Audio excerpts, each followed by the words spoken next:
Sveiki visiem! Šis ir podkāsts Blondie grēki. Un šodien mēs runāsim par tēmu, kas, manuprāt, skar mūs visus. Vai Latvijā jauniešu viedoklis vispār tiek uzklausīts?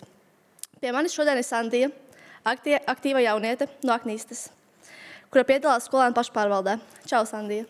Čau, Samanta! Paldies, ka uzaicināji mani. Man ir prieks šeit atrasties.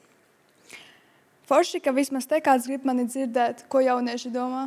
Nu, sākam jau ar ironiju. Bet saki, vai tev tiešām šķiet, ka jauniešu balsis sabiedrībā netiek uzklausītas? Godīgi, jā.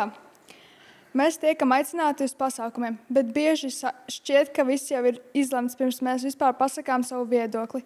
Tas ir tikai, kā mēs jūs uzklausām, bet īstenībā tikai ķekšīšu pēc. Tā kā saka tā. Jā. Jā, vismaz tā ir ķeksīša reakcija.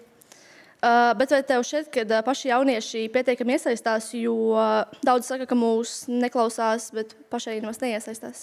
Taisnība. Ir viegli sūdzēties, bet, kad piedāvā piedalīties, tad puse pazūd. Man šķiet, ka problēma ir tajā, ka jaunieši netic, ka viņu viedokļi tiek uzklausīti. Ja vienreiz tev neieklausās, tad otrais jau vairs nemēģinās. Nu jā, tas atgādina klasisko burto loku. Neiesaistās, jo tie neuzklausa. Un kā tev šķiet, ko varētu mainīt šajā? Manuprāt, vajadzētu sākt ar skolām.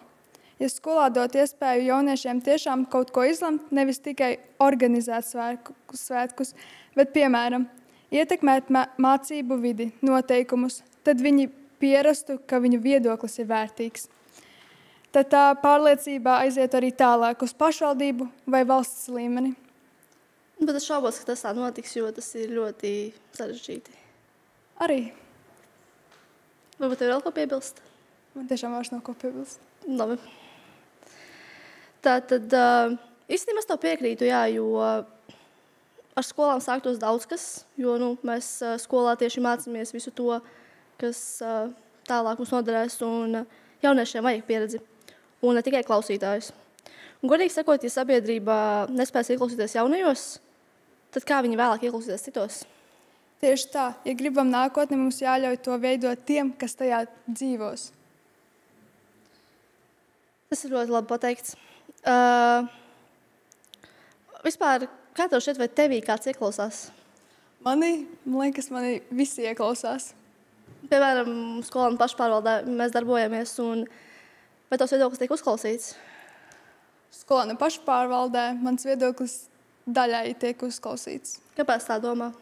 Tāpēc, ka es jūtu. Tev ir ļoti laba intuīcija. Es zinu.